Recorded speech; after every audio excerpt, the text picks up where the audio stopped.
خصوصیات جو قرآن مجید میں بیان کی گئی ہیں. مثلا قرآن کریم میں کہیں آپ کو شفاعت کرنے والا فرمایا گیا تو کہیں آپ کو سراج منیرا یعنی چمکتا ہوا سورج فرمایا گیا, کہیں آپ کو یاسین و طٰہٰ فرمایا گیا تو کہیں آپ کو مزمل و مدثر فرمایا گیا. الغرض اللہ پاک نے اپنے محبوب علیہ السلام کو جن بے شمار اوصاف اور خصوصیات سے نوازا ہے ان کے متعلق کچھ سنیں. آئیے عظمت مصطفیٰ سے معمول کچھ واقعات سنتے ہیں, پھر ان سے متعلق قرآنی آیات اور اس کی تفسیر کے مدنی پھول بھی سننے کی سعادت حاصل کرتے ہیں. جب حضور اقدس صلی اللہ تعالی علیہ وسلم صحابہ کرام رضی اللہ تعالی عنہ کو کچھ تعلیم و تلقین فرماتے تو وہ کبھی کبھی درمیان میں عرض کیا کرتے راعنا یا رسول اللہ. اس کے یہ معنی تھے کہ یا رسول اللہ صلی اللہ علیہ وسلم ہمارے حال کی رعایت فرمائیے, یعنی کلام اقدس کو اچھی طرح سمجھ لینے کا موقع دیجیے.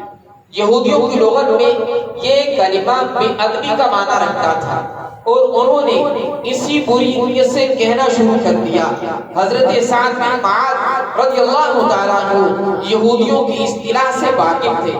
آپ نے ایک روز یہ کلمہ ان کی زبان سے سن کر فرمایا اے دشمنان خدا تم پر اللہ کی لعنت, اگر میں نے اب کسی کی زبان سے یہ کلمہ سنا تو اس کی گردن کو اڑا دوں گا. یہودیوں نے کہا ہم پر آپ گرم ہو رہے ہیں جبکہ مسلمان بھی تو یہی کہتے ہیں.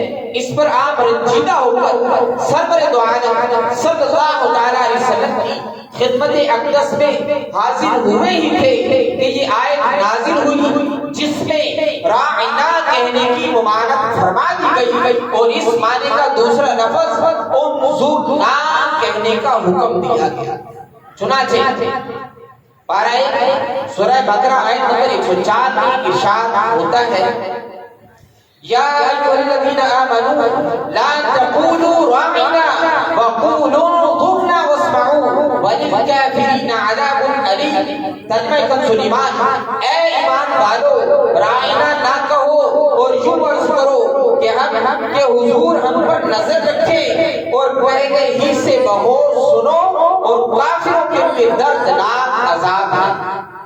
اس آیت کریمہ کے تحت تفسیر سیرات و جنات میں درج کچھ علمی فائدے پیش خدمت ہیں. نمبر 1, انبیاء کرام علیہ السلام کی تعظیم و توقیر اور ان کی جناب میں ادب کا لحاظ کرنا فرض ہے, اور جس کلمہ میں ترک ادب کا معمولی سا بھی اندیشہ ہو وہ زبان پر لانا ممنوع ہے.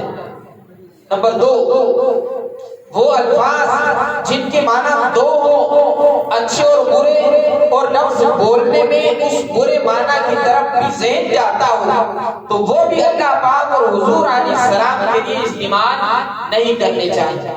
نمبر 3, یہ بھی معلوم ہوا کہ حضور پرنور صلی اللہ علیہ وسلم کی بارگاہ کا ادب رب العالمین خود سکھاتا ہے اور تعظیم کے متعلق احکام خود جاری فرماتا ہے. نمبر 4, اس آیت میں اس بات کی طرف اشارہ ہے کہ انبیاء کرام علیہ السلام کی جناب میں بے ادبی کفر ہے, جبکہ مشہور مفسر قرآن حضرت مفتی احمد یار خان رحمۃ اللہ تعالی علیہ اس آیت مبارکہ کے تحت فرماتے ہیں سبحان اللہ, کیا عظمت محبوب ثابت ہوئی کہ پروردگار عالم کو اپنے محبوب کی شان اس قدر بڑھانا منظور ہے کہ کسی کو ایسی بات کہنے کی اجازت نہیں دیتا کہ جس کلمے سے دوسرے کو بدگمانی کرنے کا موقع ملے. یا رسول اللہ انظر حالنا یا حبیب اللہ اسمع قولنا اننی فی بحر ہم مغرق خذ یدی سہل لنا اشکالنا. اور شاید اس کو یوں بیان کرتا ہے طالب نظر کرم بدکار ہے, التجا یا سید الابرار ہے, ناؤ ڈاما ڈول در نجدار ہے, نا خدا آؤ تو بیڑا پار ہے. عاشقان میلاد، آئیے ایک اور واقعہ، آیت مبارکہ اس کا شان نزول اور تفسیری نکات کے ساتھ کچھ سنتے ہیں۔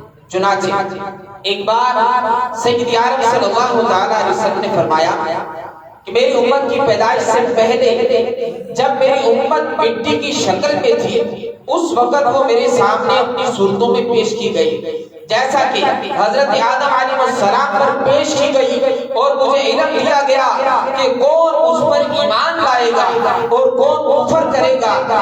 یہ خبر جب منافقین کو پہنچی تو انہوں نے مذاق کے طور پر کہا کہ محمد صلی اللہ علیہ وسلم کا گمان ہے کہ وہ یہ جانتے ہیں کہ جو لوگ ابھی پیدا بھی نہیں ہوئے ان میں سے کون ان پر ایمان لائے گا اور کون کفر کرے گا، جبکہ ہم ان کے ساتھ رہتے ہیں اور وہ ہمیں پہچانتے بھی نہیں۔ یہ منافقین کا طریقہ تھا، وہ یہ کہا کرتے تھے۔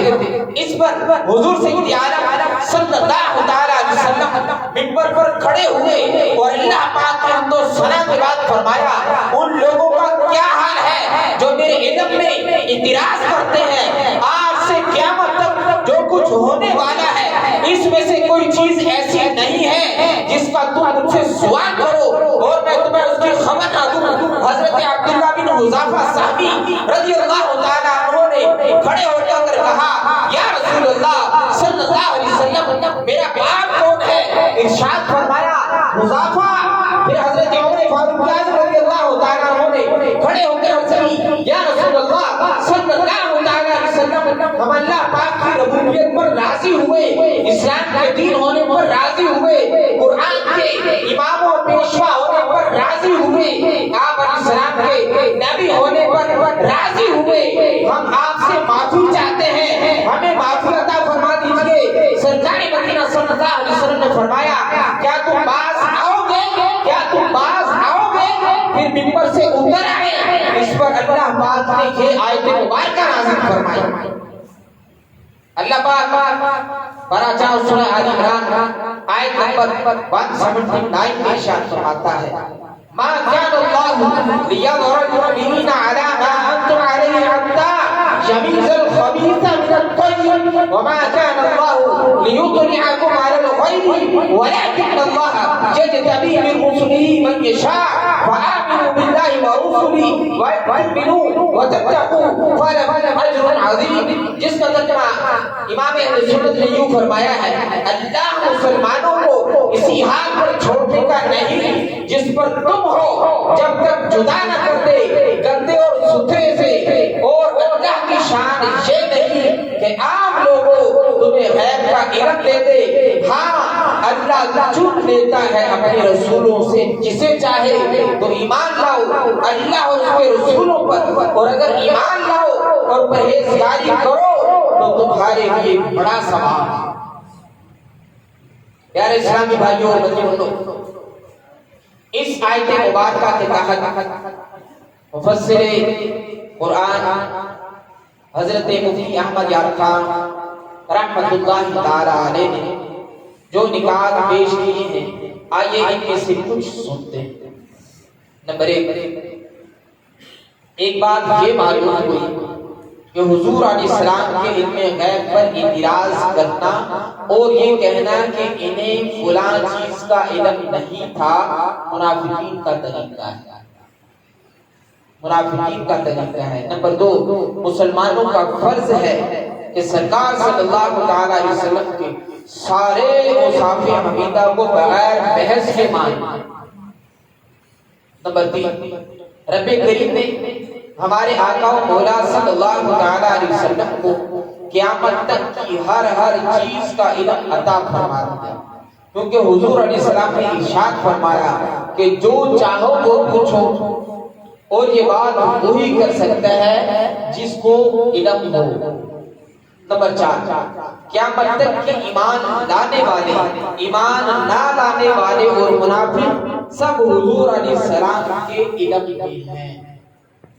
امام اہل سنت عاشق ماہ رسالت امام احمد رضا خان رحمۃ اللہ تعالی علیہ اپنے نعتیہ دیوان ہدایت بخشش میں لکھتے ہیں کہنا نہ کہنے والے تھے جب سے تو اطلاع مولا کے قول و قائل ہر خوش مختر کی ہے، ان پر کتاب اتری بیان لکل شیء، تفسیر جس میں ما عبر و ما خبر کی ہے۔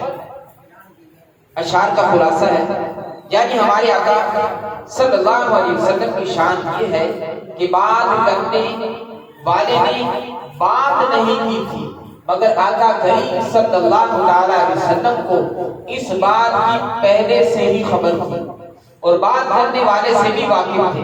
آپ کی شان یہ ہے کہ کائنات کے ہر خوش مختر کو جانتے ہیں، اور اللہ پاک نے انہیں قرآن پاک کی صورت میں ایسی عظیم کتاب عطا فرمائی ہے کہ جس میں ہر شے کا واضح بیان موجود ہے۔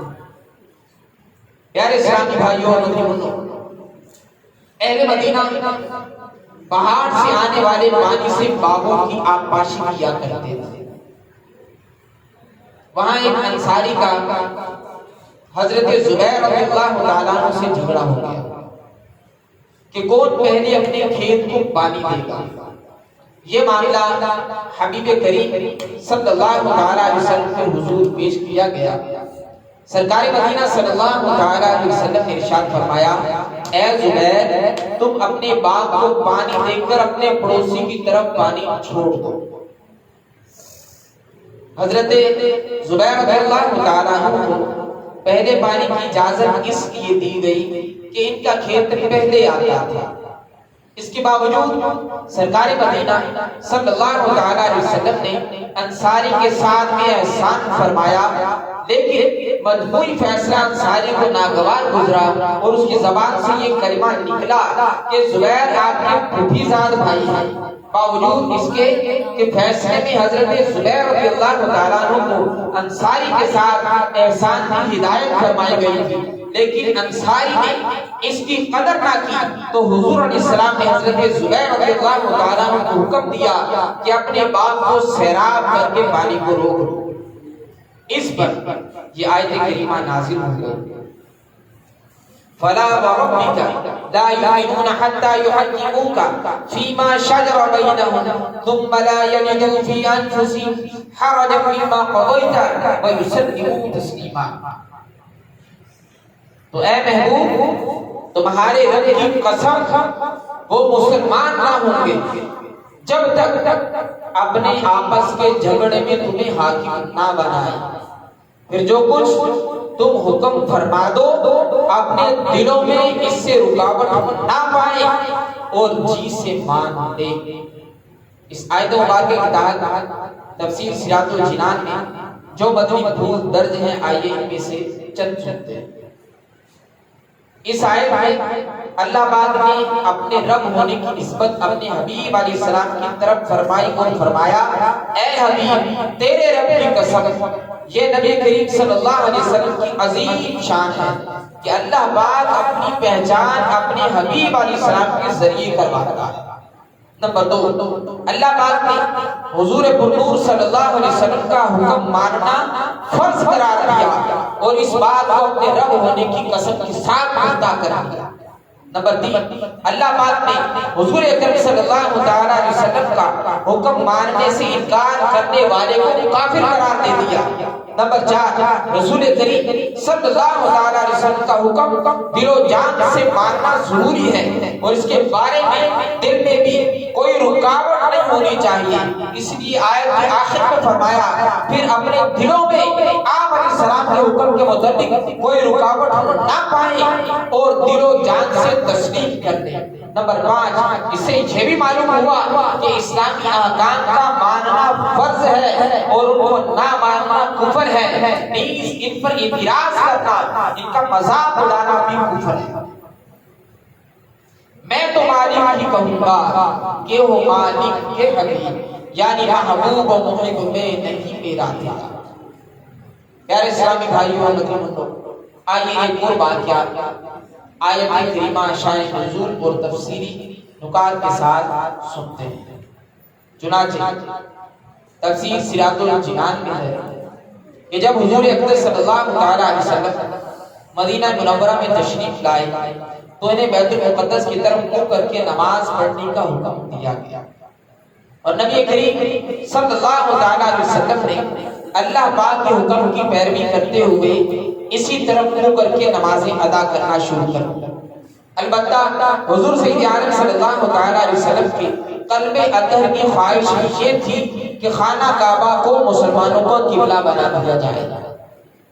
چنانچہ ایک دن نماز کی حالت میں حضور اکرم صلی اللہ علیہ وسلم اس امید میں بار بار آسمان کی طرف دیکھ رہے تھے کہ قبلہ کی تبدیلی کا حکم آ جائے۔ اس پر نماز کے دوران یہ آیت کریمہ نازل ہوئی جس میں حضور انور صلی اللہ علیہ وسلم کی رضا کو رضائے الہی قرار دیتے ہوئے آپ صلی اللہ علیہ وسلم کے چہرہ انور کے حسین انداز کو قرآن میں بیان کرتے ہوئے آپ علیہ السلام کی خواہش اور خوشی کے مطابق خانہ کعبہ کو قبلہ بنا دیا گیا۔ چنانچہ آپ صلی اللہ علیہ وسلم نماز ہی میں خانہ کعبہ کی طرف پھر گئے۔ مسلمانوں نے بھی آپ علیہ السلام کے ساتھ اسی طرف رخ کر دیا اور ظہر کی 2 رکعتیں بیت المقدس کی طرف ہوئی اور 2 رکعتیں خانہ کعبہ کی طرف رخ کر کے ادا کی گئی۔ وہ آیت کریمہ جو نازل ہوئی وہ یہ ہے قد نرا تقلب وجهك في السماء فلنولينك قبلة ترضاها فول وجهك شطر المسجد الحرام وحيث ما كنتم فولوا وجوهكم شطرا، جس کا ترجمہ ہے ہم دیکھ رہے ہیں بار بار تمہارا آسمان کی طرف منہ کرنا تو ضرور ہم تمہیں پھیر دیں گے اس قبلہ کی طرف جس میں تمہاری خوشی ہے۔ ابھی اپنا منہ پھیر دو مسجد حرام کی طرف اور اے مسلمانوں تم جہاں کہیں ہو اپنا منہ اسی طرف کرو۔ مفتی احمد یار خان نعیمی رحمۃ اللہ تعالی علیہ اس آیت کریمہ کے تحت جو نکات بیان فرمائے آئیے وہ سنتے ہیں۔ نمبر 1، اس واقعے سے معلوم ہوتا ہے کہ تمام لوگ قانون کے پابند ہوتے ہیں اور قانون مرضی محبوب کا منتظر ہے۔ نمبر 2، کعبہ کو جو عزت ملی کہ تمام اولیاء غصب خوف اور ادب اس کی طرف گردنیں جھکاتے ہیں، یہ محبوب کے صدقے سے ملی ہے۔ ان کی مرضی نے کعبہ کو قیامت تک کے لیے قبلہ بنا دیا۔ سامان بخشش میں فرماتے ہیں آپ کا چاہا رب کا چاہا، رب کا چاہا آپ کا چاہا، رب سے ایسی چاہت والے تم پر لاکھوں سلام، تم پر لاکھوں سلام۔ رب کے پیارے راج دلارے ہم ہیں تمہارے، تم ہو ہمارے اے دامان رحمت والے، تم پر لاکھوں سلام، تم پر لاکھوں سلام۔ اے عاشقان رسول، اب یہ ہم نے چند واقعات آیات مبارکہ ان کی تفسیری نکات اور شان نزول کی واقعات سنے جن سے سرکار مدینہ صلی اللہ علیہ وسلم کی شان ظاہر ہو رہی ہے۔ اس میں شک نہیں کہ اگر قرآن کریم کو بنظر ایمان دیکھا جائے تو پورا قرآن حضور علیہ السلام کی نعت ہے۔ آئیے اس کی مزید کچھ جھلکیاں ملاحظہ کرتے ہیں۔ اللہ پاک قرآن مجید فرقان حمید میں ارشاد فرماتا ہے اِنَّا أَعْطَيْنَاكَ الْكَوْثَرَ، اے محبوب بے شک ہم نے تمہیں بے شمار خوبیاں عطا فرمائی۔ حضرت علامہ مولانا مفتی محمد نعیم الدین مراد آبادی رحمۃ اللہ علیہ اس آیت کریمہ کے تحت فرماتے ہیں اے محبوب بے شک ہم نے تمہیں بے شمار خوبیاں عطا فرمائی اور فضائل کثیرہ عنایت کر کے تمام خلق پر تمہیں افضل کیا، حسن ظاہر بھی دیا، حسن باطن بھی عطا فرمایا، نسب عالی بھی دیا، نبوت کا اعلیٰ مرتبہ بھی دیا، کتاب بھی عطا فرمائی اور حکمت بھی، سب سے زیادہ علم بھی دیا، سب سے پہلے شفاعت کرنے والا بھی بنایا، حوض کوثر جیسی عظیم نعمت بھی عطا کی، مقام محمود بھی دیا، کثرت امت بھی آپ کا حصہ ہے، اعدائے دین یعنی دشمنان اسلام پر غلبہ بھی آپ کو عطا کیا گیا، کثرت فتوح یعنی کثرت کے ساتھ فتوحات بھی آپ کے حصے میں آئی اور بے شمار نعمتیں اور فضیلتیں آپ کو ایسی عطا فرمائی جن کی انتہا ہی نہیں ہے۔ امام رسالت امام احمد رضا خان رحمۃ اللہ علیہ فرماتے ہیں رب ہے موتی یہ ہے قاسم، رزق اس کا ہے کھلاتے یہ ہیں، اِنَّا أَعْطَيْنَاكَ الْكَوْثَرَ، ساری کثرت باتیں یہ۔ سبحان اللہ۔ ہمارے آقا مکی مدنی مصطفیٰ صلی اللہ علیہ وسلم کو بہت کچھ عطا کیا گیا اور بہت کچھ عطا کیا جائے گا. آئیے سنتے ہیں حوض کوثر کیا ہے. اللہ پاک نے ہمارے نبی صلی اللہ علیہ وسلم کو ایک حوض عطا فرمایا ہے جس کا پانی دودھ سے زیادہ سفید ہے، شہد سے زیادہ میٹھا ہے، مشک سے زیادہ خوشبودار ہے، اور جو ایک مرتبہ پیے گا کبھی پیاسا نہ ہوگا. حضور علیہ السلام اس سے اپنی امت کو سیراب فرمائے گا. قیامت کے دن جب نفسا نفسی کا عالم ہوگا اور گرمی کی شدت سے لوگوں کی زبانیں سوکھ کر کانٹا بن چکی ہوں گی، ایسے وقت میں وہ لوگ خوش نصیب ہوں گے جنہیں اللہ پاک اپنے محبوب علیہ السلام کے حوض کوثر سے سیراب کرے گا. روایات میں ایسی نیکیوں کا بیان موجود ہے جن کی برکت سے جام کوثر نصیب ہوگا. ان روایات کا خلاصہ یہ ہے کہ آب کوثر اس کو نصیب ہوگا جو درود پاک کی کثرت کرنے والا ہوگا. آب کوثر اس کو نصیب ہوگا جو روزہ رکھنے والا ہوگا. آب کوثر اس کو نصیب ہوگا جو غیر ضروری گفتگو سے بچتا ہوگا. آب کوثر اس کو نصیب ہوگا جو راہ خدا کے مسافروں کو پانی پلانے والا ہوگا. ٹھنڈا ٹھنڈا میٹھا میٹھا پیتے ہم ہیں پلاتے ہیں. پیارے اسلامی بھائیوں، ہم قرآن مجید میں بیان کرتا حضور نبی رحمت شفیع امت صلی اللہ علیہ وسلم کی تعریف اور اوصاف کے بارے میں سن رہے تھے. رب کریم نے اپنے پاکیزہ کلام میں اپنے محبوب کی طرح طرح سے تعریف بیان فرمائی. کہیں تو کئی آیات میں حضور اکبر صلی اللہ علیہ وسلم کی نعت موجود ہے، تو کہیں پوری صورت ہی حضور علیہ السلام کے اوصاف بیان کرتی نظر آتی ہے. کئی محبوب کے قدموں کو لگنے والی خاک کی قسم بیان فرمائی، تو کئی محبوب علیہ السلام کے مبارک شہر کی قسم بیان کی گئی. کئی محبوب سے نسبت رکھنے والی چیزوں کی عظمت اور رفت کو بیان فرمایا، تو کئی محبوب علیہ السلام کے مبارک چہرے کی قسم بیان فرمائی. کئی محبوب کی رات کی تاریکی میں عبادت کو بیان فرمایا، تو کئی محبوب کے خلق عظیم کو بیان فرمایا. کہیں اپنے محبوب کی تعظیم کے بارے میں ایمان والوں کو بتایا، تو کہیں اپنی اطاعت کے ساتھ ساتھ اپنے محبوب کی اطاعت کو لازم قرار دیا. کہیں محبوب کی سیاہ زلفوں کا تذکرہ فرمایا، تو کہیں محبوب کے معراج کو جانے کو بیان فرمایا. کہیں حضور کے مومنوں پر رفع و رحیم ہونے کو بیان فرمایا، تو کہیں اپنی محبت کا معیار اپنے محبوب کی اتباع کو قرار دیا گیا. الغرض سارا قرآن حضور کی نعت ہے. سورہ والضحیٰ کو دیکھ لیجئے، یہ مکمل سورت ہی حضور علیہ السلام کی تعریف پر مشتمل ہے. بالخصوص اس کی ابتدائی 2 آیات میں تو بڑے ہی نرانے انداز میں مصطفیٰ جان رحمت صلی اللہ علیہ وسلم کے مبارک چہرے کو چاش کے ساتھ اور مبارک زلفوں کو رات کی تاریکی سے تشبیہ دی گئی ہے. چنانچہ اللہ پاک ارشاد فرماتا ہے والضحیٰ واللیل اذا سجا، چاش کی قسم اور رات کی جب پردہ ڈالے. ان آیات میں چاش اور رات کی تاریکی سے کیا مراد ہے، اس بارے میں مفسرین اور علماء کرام کے مختلف اقوال ہیں. حضرت سیدنا امام فخر الدین رازی رحمۃ اللہ تعالی علیہ تفسیر کبیر میں فرماتے ہیں والضحیٰ سے مراد ہے مصطفیٰ جان رحمت صلی اللہ علیہ وسلم کے روشن چہرے کی قسم، اور واللیل سے مراد ہے آپ علیہ السلام کی سیاہ زلفوں کی قسم.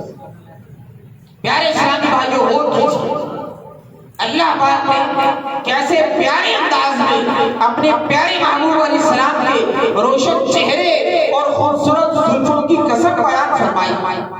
صرف یہی نہیں بلکہ اللہ پاک نے قرآن مجید میں اپنے محبوب علیہ السلام کی اداؤں اور آپ علیہ السلام سے تعلق رکھنے والی مختلف چیزوں کی قسم بھی یاد فرمائی ہے. آئیے ملاحظہ کیجئے، اللہ پاک نے اپنے محبوب کریم صلی اللہ علیہ وسلم کی مبارک گفتگو کی قسم یاد فرماتے ہوئے ارشاد فرمایا واقعی یا ربی ان ہؤلاء قوم لا یؤمنون، مجھے رسول کے اس کہنے کی قسم کہ اے میرے رب یہ لوگ ایمان نہیں لاتے.